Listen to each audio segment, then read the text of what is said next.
Hi, welcome to the meeting. I call the meeting to order. And since I'm on Zoom, it's a little difficult for me to lead the meeting. So I'm asking Mark if he would be willing to step in and lead us through the meeting today. All right, I will indeed. Okay, thank you. Thank you, everybody, for coming. Welcome. A little different vibe this time than we've had in some of the past meetings. I see more smiles out there in the audience. You should have brought ice cream. Anyway, the main item of business today is to nomination of new officers. We do have to approve minutes from the June 30th meeting. That's the first item here. And so, motion, second. And Jan, we'll take a vote. You want to do the aye or no? All in favor, say aye. All right. Bruce, aye. We have to do roll call. Hi, Patrick. Aye, Mark. Aye, Jan, right? Aye, Jan. All right. So we got four yeas, minutes approved. Okay. And now we have nominations of officers and installation. And I would like to make a nomination for Patrick to become our new chair. Is there a second? I would second that. All right. Any discussion?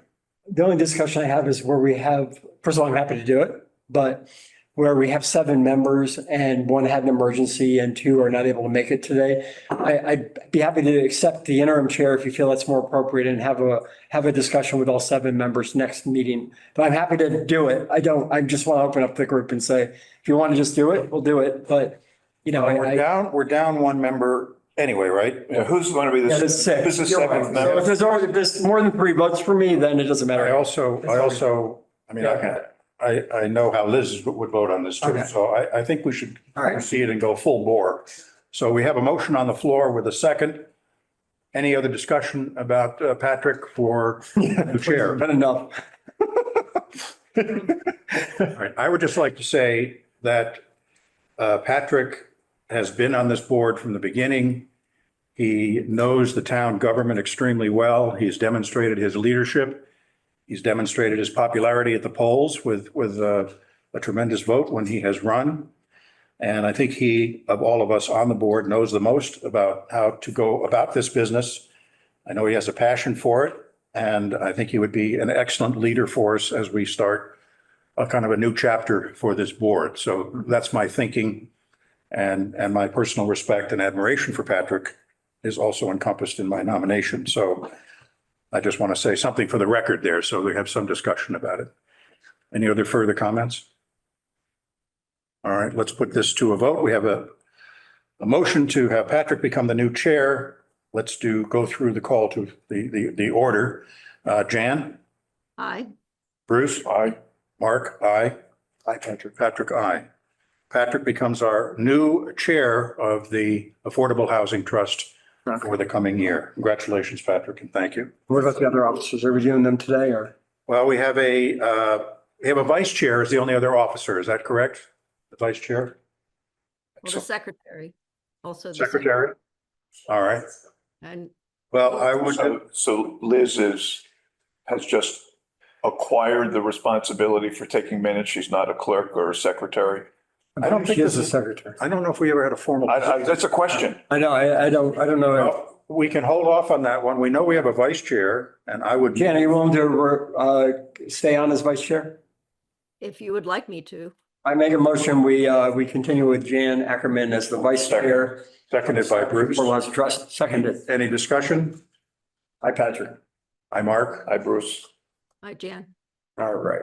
All right. Congratulations to both of you. Thank you for your service. Thank you. And I will turn the meeting over to Patrick. All right, so the first thing on the agenda is public comments. I want to respect that because I don't want to make you sit around all day. So if there's something to say, though, we have a hard stop around 4:00 because there's another meeting in the room. So if there's something you want to talk about, great, let's make it brief. And if not, we can just I think most of we're going to just talk about a quick brainstorm on new business and it'll be a relatively short meeting. Okay, Patty? I'm mostly here to listen. I would have liked to see new leadership on the board, but other than that, I'm good. Thanks. I think there is a new leadership. But I guess that's okay. Thank you for your feedback. Other voices of leadership. All right. Okay, so first, just a couple of things on new business. When we started, one of the key, I don't know if y'all recall, some of the initial CPC meetings where we were kind of figuring out what we're going to do. And there was a feeling that is legitimate, I think, that unlike the CPC cycle, which you put in an application in the fall, gets voted on at town meeting, it's available the money the next July. There was a feeling that we could act more nimbly.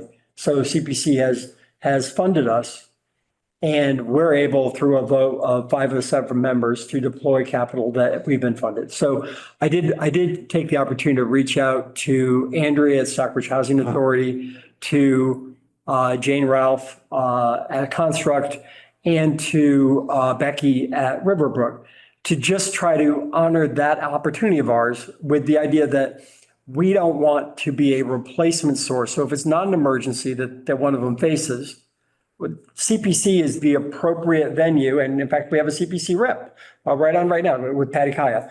And Cody. So 2 of them. Yeah, right. So CPC is the appropriate venue or organization to take a look at long-term funding requests by those boards.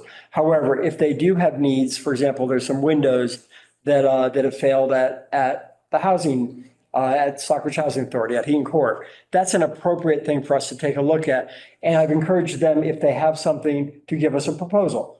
Jane also, and so for the next meeting, Jane has also asked us to consider participating in an emergency rent stabilization fund that they put in place with Lee, Lennox, and Great Barrington. All those towns put in a little bit of money, $25,000, so that if one of their tenants at what is definable by us were to get into rent trouble, maybe they break a leg, or they have some other medical emergency, or they lose a job, we don't want people to go unhoused if they're not able to pay their rent. So Jane has asked us if we would consider a proposal, and I think we should. I think that we got to recognize these guys as our partners, and protecting people who are already in housing has to be a really good priority of ours. So I just want to start off throwing that out there. I don't really want to debate the merits today. I just want to tell you about upcoming agenda items. So is any comments or discussion on? I would just say, I'd be curious to know what the process is for the distribution of those funds, determining who's really in need. No idea. We'll let Jane come in and make the case All for of it. that needs to be worked out. Yeah. This is simply. I think the idea conceptually is good. People should not be up against the wall when they run into some unfortunate circumstance that temporarily sidelines them. Right. And we should be there as a backstop, assuming we have good rules in place for how to do it and have it be fair and efficient. Right. So as we talk about these, one of the things I think our next meeting we should talk about, and hopefully our other members will watch the tape, is this has been a great working board. And by working board, I mean, I got a couple other jobs now. This is like I think for every one of these initiatives, one of us is going to have to take the lead and then go back. So in this case, there's really four needs. We got the interface with Stockbridge Housing Authority, with Riverbrook, with Construct, and with the separate silo around this rent stabilization initiative. And other questions, for example, is this one fund that the 4 towns can access? Is this only for Stockbridge residents, for the money that Stockbridge puts in? I don't know any of the answers to that. I just know that Jane made the request that we consider it. Okay, so that's the first thing. Second thing is that I think that we all are interested in also creating some new housing. Now the Commonwealth has made it a little bit easier to create housing. This is not a political board. So at some point, there's going to be a political discussion that the town is going to have around seasonal communities. And some of the trade-offs on that are, for example, land use decisions around undersized lots and around tiny homes. Some people like them, some people don't. We don't know yet if the regulations are going to require that to be throughout the whole town, or if it could just be an empowerment zone or something like that. All right, that's going to be a political decision that'll be managed by the select board and by town meeting. All right. But we're going to need to have a strategy around new housing production that I think will largely be driven by what direction the town gives us. If they don't want us to be a seasonal community, that's totally the town's decision, not mine, not ours. We're an apolitical board. So once we have that answer, I think that we'll be looking at some solutions based on that direction that we get at town meeting about whether the town wants us to be a seasonal community or not. I bring that up because, the seasonal communities was created for the Cape. As bad as housing seems in Berkshire County, it is 10 times worse than the Cape. And there were folks in the legislature who didn't even want the Berkshires to be part of that. Paul Mark got us in, yay. And now we're gonna have to decide if we're gonna accept that designation. Now, a hope of mine is that we make that decision relatively quickly because my expectation is that money will be made available for seasonal community initiatives, whether it's infrastructure improvements or the actual creation of housing. I have no evidence to present to that. It is my gut that tells me that. And my sense is most of that money will be deployed to the Cape, but early adopters in the Berkshires will have first access to that. So for example, if we wanted to extend the sewer from the last 500 feet of water to the industrial park, if the owners down there had some interest in looking at something there, that we want to be we want to be first in line to have access to that money. So, we'll have that conversation in the future. My sense is the regulations probably won't be finished till September, October anyway. So we got some time to figure that out. But between now and then, I think mostly our focus should be on initiatives where we can make some impact without knowing the answer to that. And the third one I'll talk about is just this ADUs by right. All right. Now the state has made it so that we have ADUs by right. There's folks out there, there's folks who've talked to me who'd be willing to potentially looking at adding an ADU that was priced affordably. But there's a lot of people in town who don't have the wherewithal or the time to be a landlord. All right. And in Massachusetts, tenants' rights are some of the strongest in the country. So it's actually kind of scary for some people to think about being a landlord because, you get somebody in, you don't know what to deal with. One of the things I think that we should be creative about is thinking about how do we enable folks who might be interested in providing housing at affordable levels. And I'm saying that to be a little broader than affordable housing so that they can kind of have a low level of risk with getting a tenant. Maybe we can help them with hiring a service as a board to collect the rent or to manage maintenance issues, not pay for them, but manage them, or deal with problems like deploying the money we just talked about for rental support if they were legitimately unable to pay. So kind of helping people who maybe have the goodness of their heart thinking, I could do an ADU, and maybe they want it for seniors, or they want it for a young family, or they want it for whatever, a single mom. How do we help them deploy make that decision in a way that kind of doesn't make them also become a landlord. And so I think that those are some of the things that we might want to think about over the next couple of months while we wait for the town to make the political decision around seasonal communities. Are there other ideas that you guys might want to talk about, the things that we might do over the next 90 to 120 days? This is already 3 initiatives. So, well, on the area of ADUs, I think you mentioned at the last meeting that it was maybe Egremont that was doing a tax break. yes. If people added the ADU, they wouldn't increase their taxes for the additional improvement to the property. Yep. Well, that got me thinking that we have $300,000, I think, in our account. Yep. And that's not going to go very far in trying to create housing. It got up by 100. We get another 100 with July 1st. Well, maybe. I think we got something from CPC. Well, my thought on the area of ADUs, and I have no idea about the legality of this, but that if we can incorporate the private sector in helping to create new units of housing, Yeah. then that could leverage some of our money to try to create more housing. What about the possibility of offering a $25,000 grant to people that want to put an ADU in their yard? This would underwrite some of the cost of that and might say you do 10 of them, or you have 10 of them, 10 applications available, and there have to be rules for who qualifies. And obviously there's legal complications about deed restrictions and what would the rents be and And what's the structure of who it? would set the rent and all of that. There's a lot of questions around it I haven't worked out in my mind.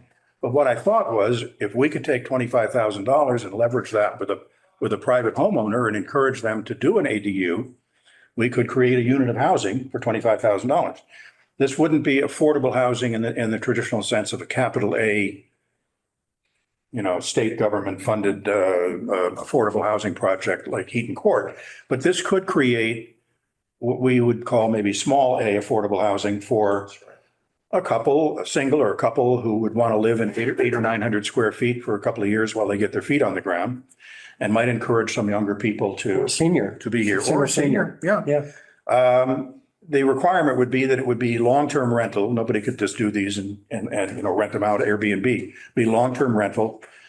Again, with lots of questions to answer, but for me, it's a way for a fairly small amount of money to possibly create a number of units of housing if it's legal and if the details could be worked out. So that was just one. Yep, and I can think of at least three ways to fund that. One would be an outright grant, and then there's one of the things we found with the short-term rental bylaw was it was a good idea, but there was no way in town hall to enforce it. So in one of the things I learned, in my couple of years in town government was make sure that it's realistic for the people up the hall to enforce the laws you pass. Because, we all kind of have great ideas. Some are greater than others. But, if people can't enforce like the things that you're required to do, like register your short-term rental, it makes it so that the law is kind of, less effective. So, for example, if we front load the 25,000 as a grant, then there might be a 10-year enforcement, that we have to think about with town hall. Other options might be a 10-year zero interest loan that is forgiven at the end of 10 years if people can demonstrate that it's been rented below a certain level. And the other thing that we could do is simply offer, over 10 years, $2,500 a year to augment the low rent. So lets people pay for their own house that they're going to put it in and simply say that we'll buy down the rent with that $2,500 payment toward the rent toward that ADU. So there's several different ways to do it. I do think that tying that to how we make it easier for people to have other people living on their property is a really important kind of practical part of how we might kind of look at that. But I think that's all great part of the discussion of how we looking at down payment assistance or some other form of subsidy that would get, more units available because there's 1,500 parcels. A lot of people, I think, would have a hard time coming up with the capital to add an ADU. I don't know what they cost. I don't know if there's prefabs, but you're still talking about some kind of a base for it. You're talking water and sewer. Yeah. There needs to be parking, other utilities getting back there. So it's not an easy task, and I'm sure it's not inexpensive, but I'd like to find out more about what's available and what's possible. Bruce. Yeah, I mean, apropos your second point in discussing the seasonal communities issue, I participated in the EOHLC listening session. State, what is that? The Executive Office of Housing and Livable Communities. Oh, the jumble of letters. Okay. Yeah. And Matt Walsh led it, and it was my God, it was whole cohort, probably 80 people on the Zoom. And there were some interesting things that came out about that. One of them was you touched upon was one of the state reps, Rep Bouvier, basically. Trish. Was basically commenting about the fact that the law, the statute is extremely Cape centric. There was almost like the Berkshires were an afterthought. For the whole big housing law? Yes, the whole big housing law. Okay. It's very Cape centric, and basically lobbying for, and a couple of other people, someone from Monterey, someone from Great Barrington, all jumped in to talk about the fact that we really need to not think about this as the Massachusetts seasonal communities law, but a regional seasonal communities law, because there may be differences in what needs to be done in the Berkshires. Not maybe, there are differences in what needs to be done in the Berkshires relative to what's applicable to the Cape. And so that's one issue. And Matt talked about the fact, he gave the timeline. He expects that the draft regulations are going to be out by August, the end of August. But they won't be promulgated likely till October. No, Yes. but they'll be out for comment, for public comment sometime by the end of August. And then out for public distribution, hopefully September, October.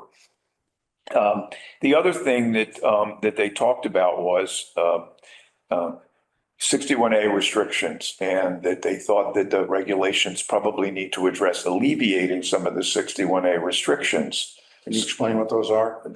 Those are the ones like were for Interlake Crossroad property, wasn't it? Yeah, subdivision. I mean, everything, every land use that is Conservation. it's everything. There's a lot of conservation land, in Stockbridge and in the Berkshires in general. And so giving someone some better opportunities and lower restrictions on what they can do with their property if they're a 61A and associated with. And then the other issue that they talked about was the current language talks about attainable housing, which is different from affordable housing, because they're talking under attainable housing of going up to 250% of AMI. Right. It's amazing. So, if you're talking about developing something, it's a major developer can come in and basically create a housing project that would be affordable for somebody that's making 250% of AMI, which is $250,000 to $300,000 a year. Yeah. And so, Right, but that might be a position at Fairview, married to a teacher at Monument. That's still under $250,000. And they still can't afford, when the average sale in Stockbridge is over $1 million, Right. they still can't afford a house here. I agree. I'm not saying we should be subsidizing people making $250,000 a year, but I think that the great news is we can decide for ourselves. These are all things that we need to, we hopefully the select board and the town will consider when deciding whether we actually want to accept the seasonal communities designation. The other thing that they talked about was the undersized lots and small houses. Yeah. And that the rules on that, from what Matt said, if I understood it correctly, are only applicable to full-time residents. Yes. The opportunity is only applicable. You can't build it and rent it out as a Airbnb or for a No, part-time. but a part-time resident can't even build one, I know. even if they're going to rent it out for long term. Yeah. Even if they're going to make it a year-round property. That's right. So it's like year-round home ownership. And in some ways the reality is this, okay? Land is so expensive. Sorry about that. Land is so expensive in Berkshire County, and it's so expensive to build. Even a modular house, if you're lucky, you get it at $250 or $300 a foot. Stick build, you're looking at $350 minimum for something that isn't all that great. $500 is kind of the going rate for what people are building around here. And we just added a 3 or 4% cost with the stretch code that we approved at town meeting. So there's a lot of pressures on the cost of building a house. For example, that 900 square foot ADU, even that 300 square foot modular might be $250,000. Okay, so the reality, I think, is that would you want to, if you're an R2, which is 2 acre zoning, and we had a 1 acre lot available, and you were going to tell your kid, build a house here because you can build it because you're a full-time resident, but it was going to be deed restricted so you could never sell it to a seasonal resident. And that's going to keep the value of that property from appreciating all around town. Or would you just spend the extra 25 or 50 grand for another acre and have all the upside? There is acreage available here. So, I wonder if the economics of some of these proposals aren't sort of, kind of nice to haves, but aren't really realistic. Like, why would someone do that? Why would you deed restrict, a brand new house and limit your upside, forever for that house? I don't know if that's realistic. I think with tiny homes in Stockbridge are already legal. You want to spend $100,000 on a 2 acre lot and build 400 square foot house or 300 square foot house, you can do it. You have to put in a septic just like everybody else. Who's going to do that? Who's going to basically spend all the money for a curb cut and a septic system and water, a well, and live in Hobbit house? I don't know. Maybe some people would, but once again, I'm not sure the economics of what these mandates are are really all that relevant to the town. Now, some people are going to be afraid of the mandate and think that because people don't like the unknown. I think in this case that there's not much teeth to them. I think the other main mandate is the increase in the residential exemption from 35 to 50%. And my guess is that there ain't nobody who's going to be pushing the residential exemption. So, you know, at least on the There was a lot short. of discussion about that. I know, and it's kind of, I know. Yeah. Especially from people, from the folks from Provincetown. Yep. They were talking about the fact that right now, the second homeowners pay 85% of the budget for the town. Yeah. Which 75% of the town's budget comes from property taxes, and the second homeowners pay 85% of it. And so there was a big discussion. It's absolutely a fairness argument. And raising it up to 50%. Yeah. It's above our pay grade. We're not going to decide, you know, that is solely the purview of the select board. And so whether it's Sally or Georgia and Chuck and Jamie, they will decide at the tax classification hearing whether we should do the residential exemption. And, you know, I don't see any political, look, I think that our board did a good job at looking at other means tested exemptions, you know, when I was on it and with Chuck and first Roxanne and then Jamie, and we put all the ones we could in place. And I'm generally in favor of means tested exemptions. I don't want to get into a political discussion on. No, well, P-Town has been lobbying for means testing. I just feel like Was, you know, somebody that had, you know, a full-time resident in Provincetown that has a $10 million oceanfront property should not necessarily be getting a reduction in their property taxes when there may be a second homeowner who's inherited a house from 3 or 4 generations ago that, you know, is having just as much trouble paying their property taxes. Yeah. But that's there's an argument against it. another discussion for another time. I think that mostly though, as it relates to housing though, my sense is that of the 3 mandates, not mandates, really the opportunity to raise the residential exemption, the opportunity for undersized lots, and the opportunity for tiny homes. I don't see practically a lot of like economic practicality in the land use question, and I don't see a lot of political interest in RTE. So, you know, I just don't know that it's really relevant for Stockbridge, and I hope that the town will consider what some of our additional options are. Mostly, I think it gives us options to money that if we could be first out of the gate as a seasonal community, I think there's going to be a token Berkshire town that gets some money to do something around seasonal communities. And I just hope it's us rather than Tyringham or somewhere else, you know? One of my kids who's up visiting with us for the month of July. When I was told her that I was heading to an affordable housing trust meeting, and she said, well, what do you do there? And I talked about, you know, what we do there. And she said, you guys are going to create affordable housing in Stockbridge? Yeah. Well, you know what? How are you planning on doing that? Could I add one more, Patrick, to the list of things that Absolutely. I focus on? And I'd like to bring up the one that Liz mentioned last time, that there are occasionally properties that come on the market that already are apartments, and that if we had done homework ahead of time and had a strategy in place, there might be 1 or 2 scenarios over the next few years that would present themselves that if we were ready to move quickly and we had a strategy identified, that we could move forward with buying those and then managing them as affordable housing, whether it's. And my thought I think that's a great idea. And I think that the way we manage that is, remember, the whole point of this is we can be nimble. So I think we need a little tiger team of maybe 1 or 2 members on a subcommittee. Right, somebody needs to take the where they're like paying attention. Comes up and what's available. That's right. And then 48 hours later, we can have a meeting. It just takes 48 hours to schedule. You want us to buy something? That's fine.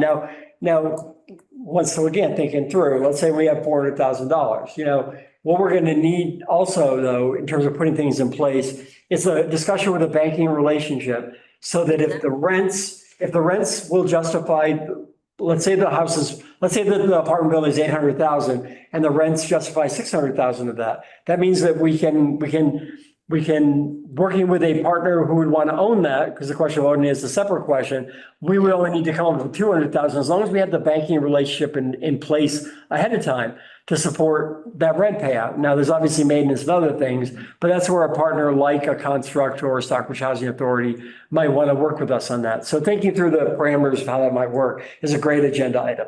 It's really doing the homework ahead of time, so we know, if a property right. comes on that's $1.5 million, we know it's out of our range, or maybe it's not. Well, if it's 1.3 million in rents, it isn't, Yeah. So if we could do a little homework on identifying what the parameters are around a potential viable option, Yeah. and as you said, develop a relationship with a bank and maybe with one of the other entities that could own it and manage it. That would And when I be, say And 1.3 million, and do the advanced planning on Yeah. where do those properties exist now?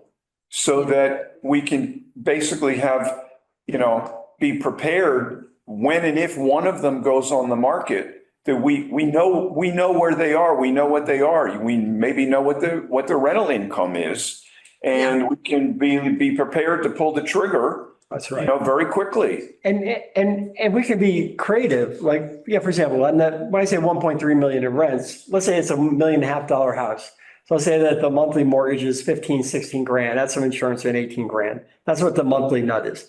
Now, so then you think about it. So if that had 10 units, maybe 3 of them could be market or even short-term rental, who knows? I don't know if we could legally do it, but, so then, you figure out how you get up to the $18,000, and some of that could come from a significant down payment coming from us. So kind of looking at, maybe what we do if we bought a building with 10 units in it, we condoize 3 of those units and let somebody pay us $300,000 a unit, $400,000 a unit, and just at market rates, whatever that is. I don't know what a condo goes for, but that right there might subsidize 2/3 of the cost of buying the building and allow us for the balance of the units to do something else. So I would suggest that this is a finance challenge and that we should really think through what all our options are, then talk to real estate experts, of which I'm not one, at what's realistic for us. But I think that's a great little working committee that I think Liz and someone else should. And in terms of the rental, it basically goes back to Mark's point. Yeah. If we can supplement for $25,000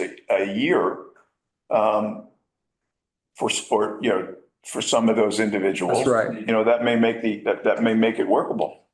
I think after hearing some of this, that we may want to have at some of our meetings, guest speakers who come in, Sure. builders and bankers. I mean, I think we need to know more about Yeah. what it would take to build or fix things up. And then also about what the possible financial options are Yep. from, draw on some of the outside expertise that is in the community. well, and also what some of the other communities have done, because there are some that have, I think, worked with Habitat for Humanity. We could understand how that works and try to build a relationship with them, because there might be, one house or something that would come on the market that would fit that opportunity. I don't know at this point, but Well, I think in addition to whatever is on the market, and I was thinking Liz on that subject because she's our realtor, and going back to your idea of assigning somebody who's not here, maybe we have Liz keep track of the real estate market, but also the whatever buildings there are around town that could be in distress for one way or another, are tied up with some family thing in court or whatever, to try to have more information about existing buildings. I drive around, I see these things that appear to be neglected or uninhabited or just shaky in some way, and it makes you wonder what's going on there. And on the town GIS map, you can find the address of the owner. There's one I was looking at yesterday, and the owner's down in Connecticut somewhere. And there's a little place, you've probably seen it driving up north on Route 7. If you look to the right, it looks like a little motel. And I don't know what the deal is there. I mean, who lives there? What are the arrangements? I think the question is maybe also a subcommittee that identifies, small parcels, and some of this, once again, depends on seasonal communities. I don't know because if you need 2 acres in R2, it's very different than if we're looking for half or 1 acre lots that could only be, maybe the Affordable Housing Trust could buy those and add some housing on them. So on the subject of lot size, I mean, I think this is going to be an issue for us because as I recall from reading the zoning stuff, let's say you're in a 2-acre zoning area and you want to build a 2-family house, you're You need required to extra. get a 3rd acre. I think it's, Our current zoning is designed to give us exactly what we have, which is new homes being built or bought by millionaires who live somewhere else because they're the only ones who can afford the acreage and the housing. And we need to rethink about these restrictions that we have because it's going to make it impossible, just the land costs alone, you need some density. For affordability, you need to bring the cost per square foot into a reasonable price.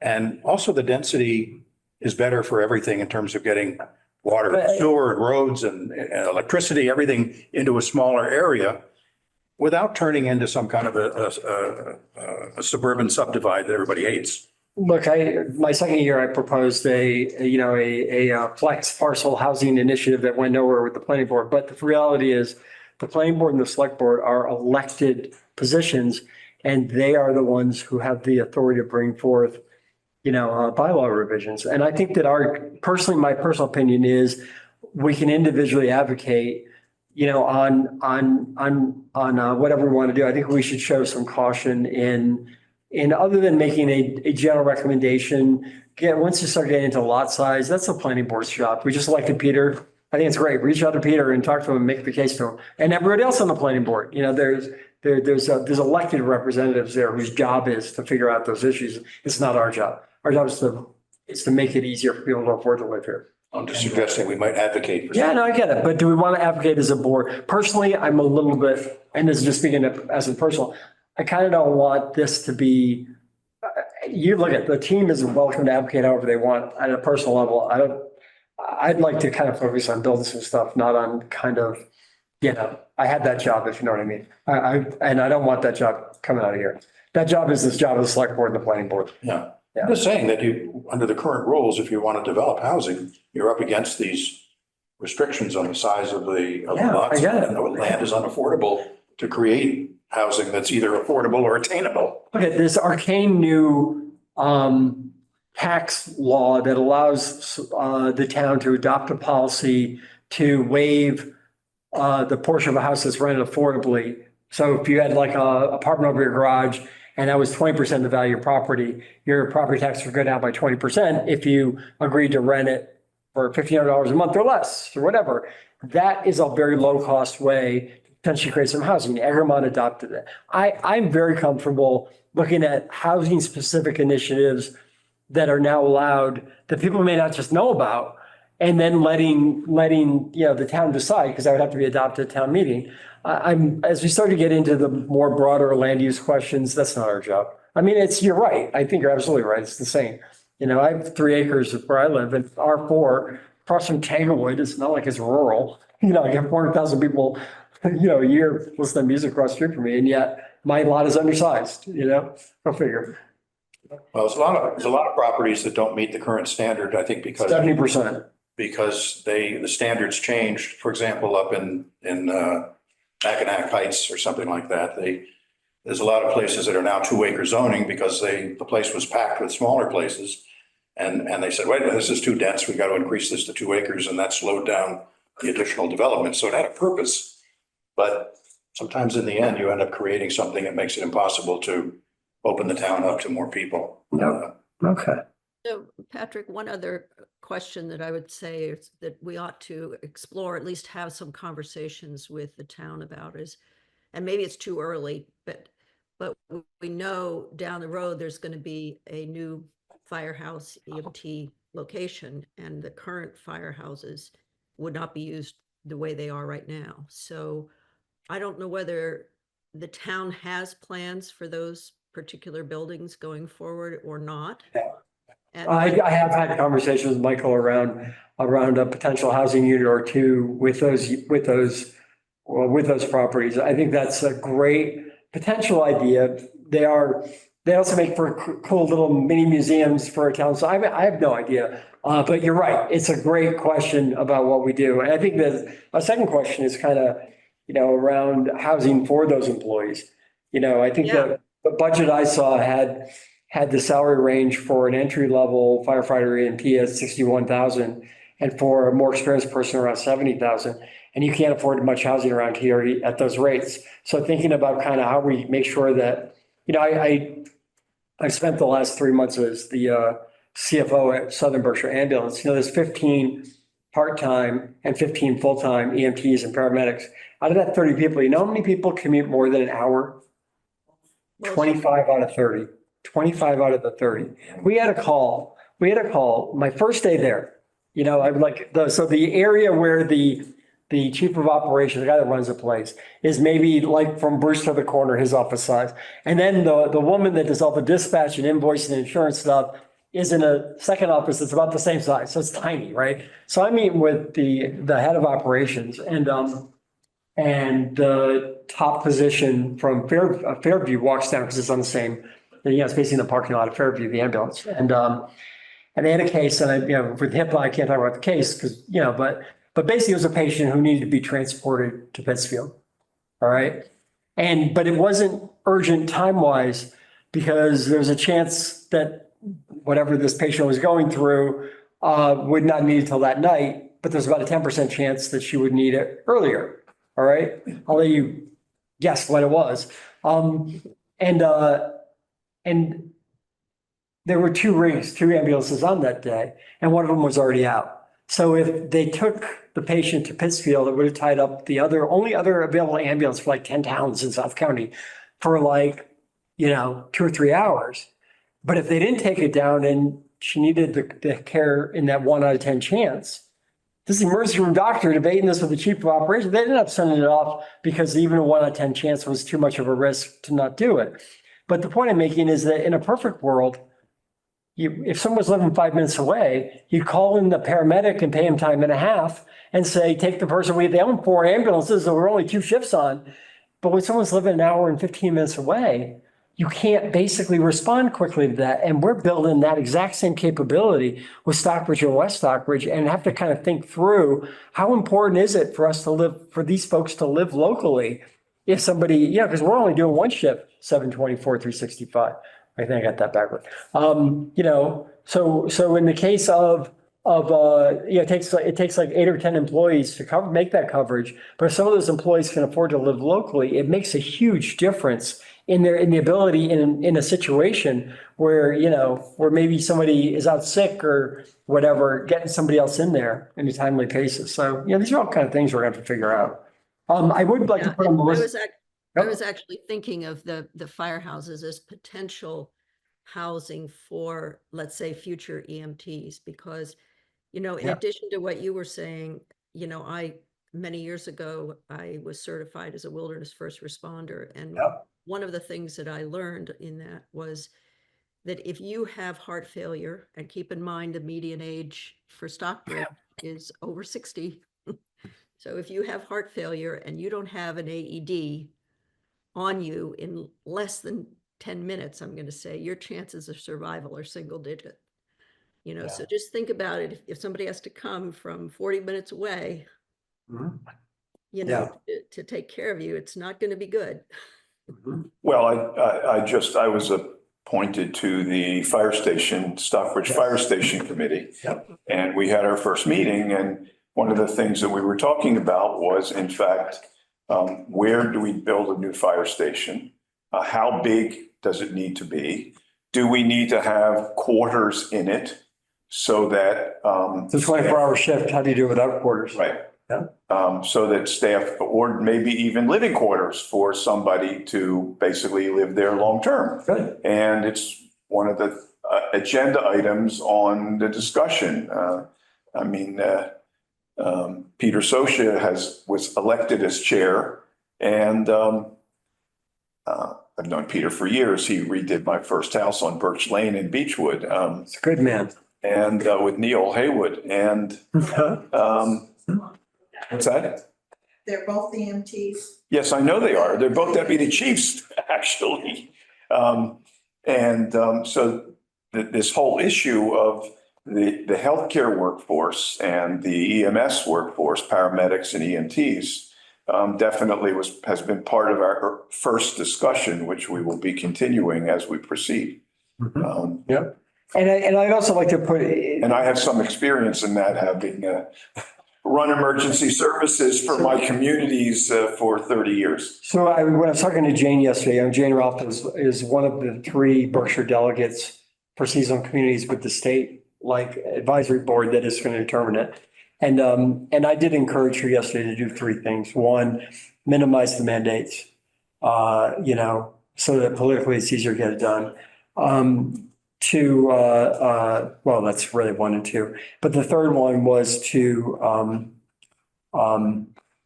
make it so that these tiny towns can do regional trusts if only one rather than all of the communities have accepted the seasonal community designation. Because I've had conversations with the select board members in West Stockbridge, for example. If we're going to build a fire station together, should we be looking at housing initiatives together? And I don't know if that replaces the 2 housing trusts already there, Stockbridge and West Stockbridge, or merges them together. But I don't think it would be the worst idea in the world for these tiny towns. They're all trying to figure it out themselves to work together to figure it out together. And West Stockbridge is a natural fit for us. In fact, they've got 25 acres. They've got some land potentially that they could deploy toward a use like this. So, And the other issue around, EMS is continuing for people to lobby the state to make EMS an essential service so that actually we can get paid for the services that they provide, which currently is not the case. I got one last question for the neighbors. Neighbors of our infamous parcel. This popped in my head. Look, this qualifies as many brainstorms are bad ideas. All right. Many brainstorms are bad ideas. It's 26 acres there. There are some folks of means in your neighborhood. One option would be to put a private conservation restricted sale of the land if the donor would allow it. That might help us build something else somewhere else. And I don't know if that's a good idea for the town or for this board or for you guys. But if we look, I'm not looking to have any, it would have to be a conservation restriction. It would have to be something where it was basically what kind of we talked about. It's not realistic to build there, in my opinion, but it is realistic if somebody wanted kind of private conserved land to potentially, and I know you have some neighbors who, have some wealth. And, do you think that is a conversation that we should explore, like having somebody basically make it kind of a private, not a private park, but a park where it doesn't necessarily have to have municipal ownership, similar to kind of when there's lots of landholders, just a dozen, 2 dozen, conservation restrictions in private hands in the town now. People get tax deductions and other benefits. So do you have any rich neighbors who might want to buy 26 acres? Is it available for sale? No, I'm not saying it is. I'm just saying, I have no idea. I'm just saying. What is the land back to the Morris estate?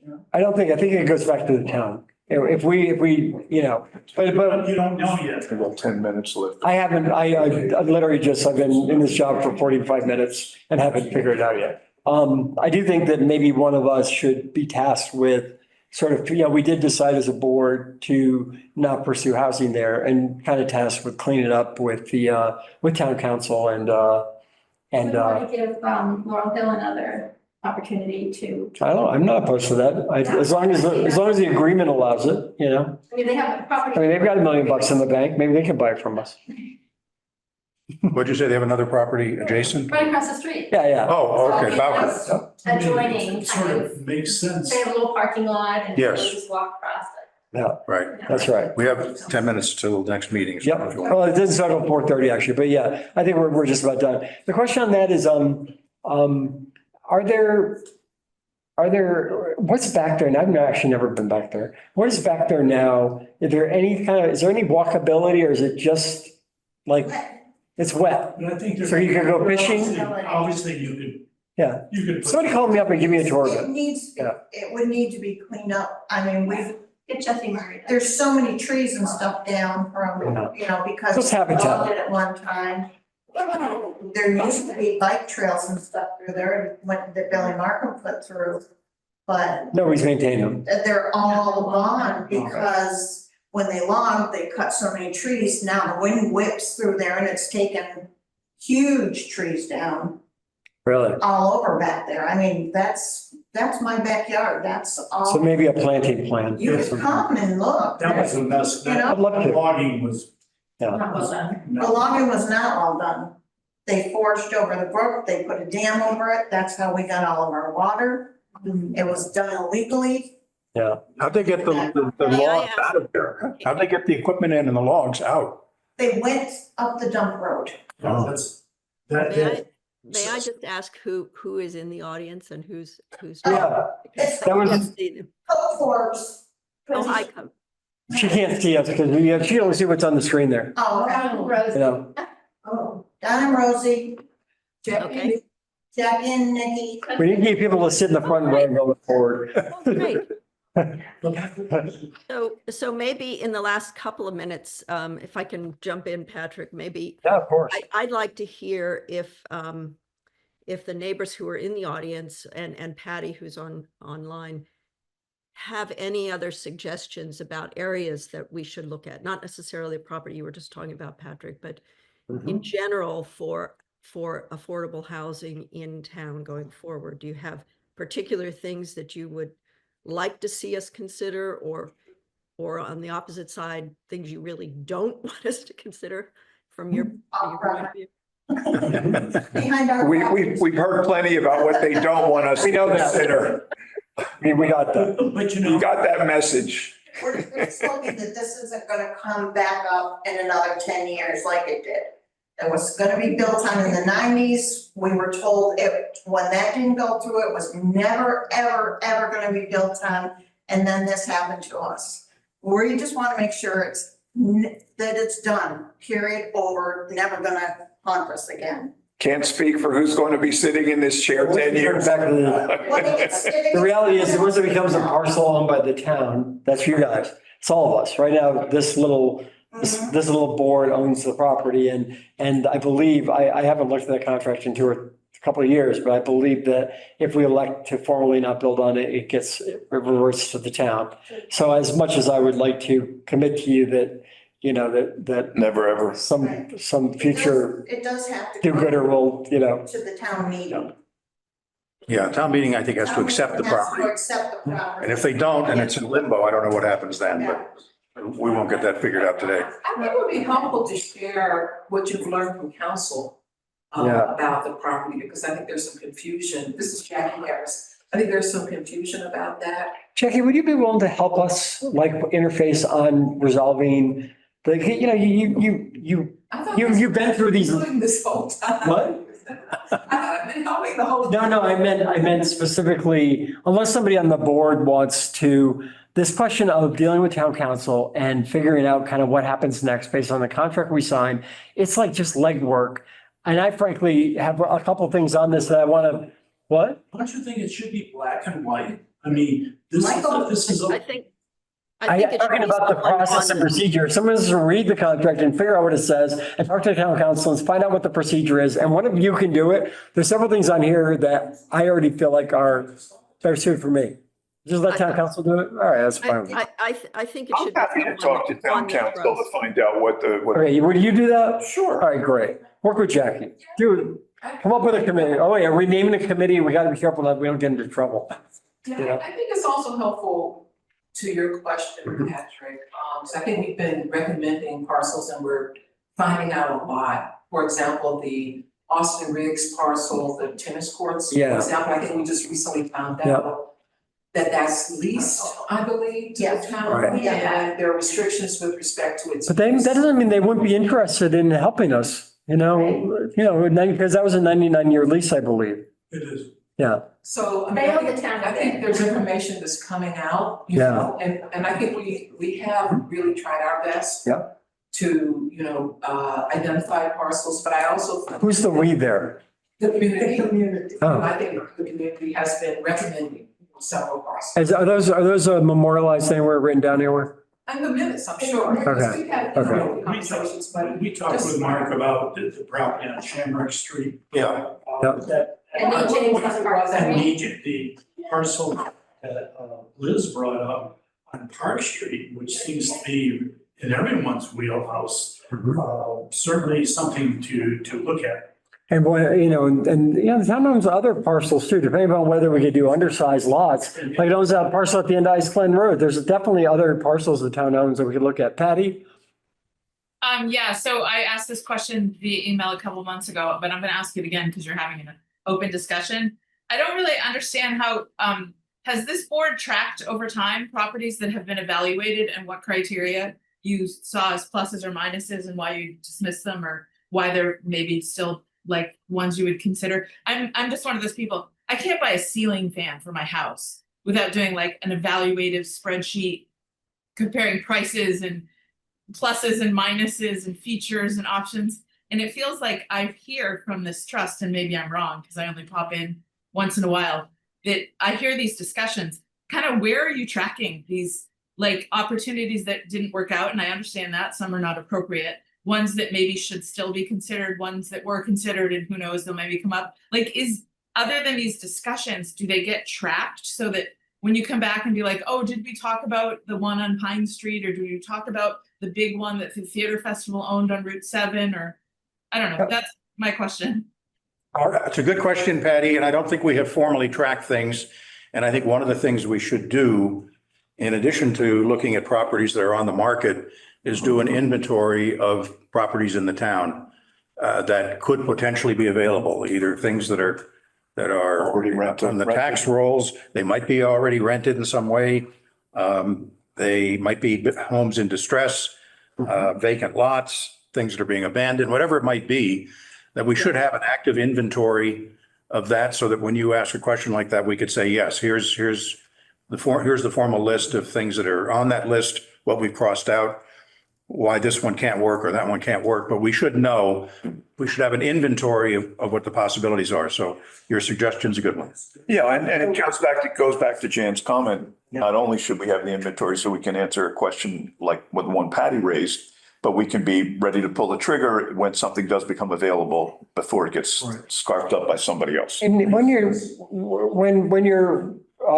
talking to town council, first of all, I'd like to make a motion to empower you that was you, right? Yeah. You talk to town council related to the disposition of Glendale Middle Road. Only the chair technically can talk to town council here. Actually, with us, it may not be the case, but anyways, you're welcome to do that. And All right, I'd second the motion for Bruce to handle that. Hi, Patrick. Hi, Mark. Hi, Bruce. Hi, Jan. All right. The one of the questions to ask him also is if we do a public on that tracker, one of the challenges is on everything else we do, it's like a Google spreadsheet. So you're working with a team of 5 people. Everyone can access the spreadsheet and update it. Some people can have only read only or edit only or comment only privileges. But town boards, because of the open meeting law, can't use those online tools. Kind of crazy, but that's the interpretation of town council. I'm wondering if the spreadsheet of a tracker or something like that were available to the public for read only, would we be able to start to work with some online collaboration tools where several of us could be an editor, but anybody could go in and see what we were doing? Because it'd be so much easier to be tracking properties. If somebody had an idea for a property, if they could just go to an online spreadsheet and track it. Along those lines, do me a favor and go to egromontma.gov when you get a second. Okay, egromontma.gov was adopted at the same time as stockbridgema.gov with a tool called Civics Plus. All right. And in that time, their town boards have posted like 600 updates to their website, and our town has posted 9. And I think that our boards, and I would like this board to lead the way there, could do a way better job of getting information in a timely basis up on our little part, that little portal of the website. It could be general information. It could be specific to parcels. It could be anything that we want to put up there. But the interface to Civics Plus is really easy to post because in 3 years, Egremont's posted 600 times. So, thinking about the information we want to share, maybe we want to do like a monthly note, a monthly kind of information piece. I'd like to It could take be, that on. yeah, I think that'd be great. So let's also maybe on the next agenda, think about how we might want to communicate a little bit more effectively. What do you call it? Civics? Well, Civics Plus is the platform Yeah. that we use and the Egremont uses. I would go to Egremont and just see an example of how, of a well-implemented version of that. Well, I think generally we need to do a better job of communicating what we're doing, what we intend to do, what our purpose is, track what we're doing over time so that people can easily access it. In some ways to build a constituency for what we're trying to do. When do you want to meet next? You want to do this once a month, twice a month? Like, I think that this was kind of the brainstorming meeting, but we can't really make any decisions. I wouldn't mind if we tried to do today's the 17th, right around August 1st, it would be great. I think if we did a follow-up meeting. August 1st. Yeah, it's 2 weeks away. Well, yeah, whatever 2 weeks from today is. Personally, I'm going to be recovering from anesthesia. That's the surgery. So today's Thursday, you got. My total hip.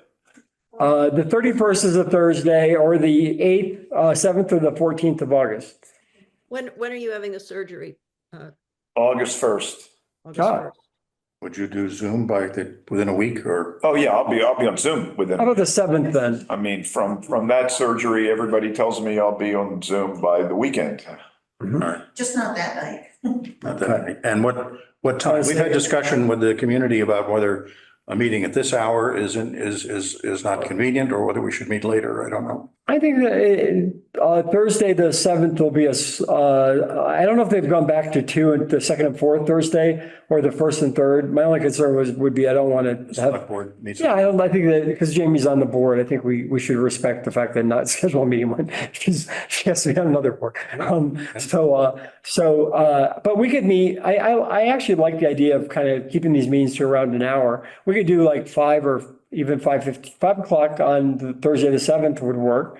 And that way we kind of have a beginning, we talk for an hour and everybody takes some tasks and try to bring back work product at the end of those. So, 5 PM on August 7th. okay. Jan, is that going to work for you? Yes, I'll probably be on Zoom, but yes, it can work. All right, and you think you I'll can? be on Zoom. Okay. All right. Thank you, everyone. Anybody else have a comment before we adjourn? Yes. Just one thing, Patrick. Do you think you would have some kind of response from the lawyer by the next meeting? I'm I think hoping I'll ask the so. question. I'll ask the question. I'll put a call out tomorrow morning and Right. hopefully I'll get a response sometime Put this to rest. no later than Monday or Tuesday of next week. And I think it'd be great if you want to designate one person to talk to Bruce, and so that he can just write the notes up from the call. We can't share the notes among us until we get back to public session. There's no reason you can't be sharing the notes with one of you who could be kind of communicating with the neighbors group, whatever the open issues are. So maybe Don, you want to do that or? Sure. All right. I don't see any reason why the lawyer wouldn't be able to turn it around in 24 to 48 hours. Well, they may be on vacation. You don't know. We don't know. Look at the document and say, oh, Right. this is what the story is. Hopefully I before would your hope. surgery at least. Motion to adjourn? Motion, Okay. second. Hi, Patrick. Yay. Thank you, everyone.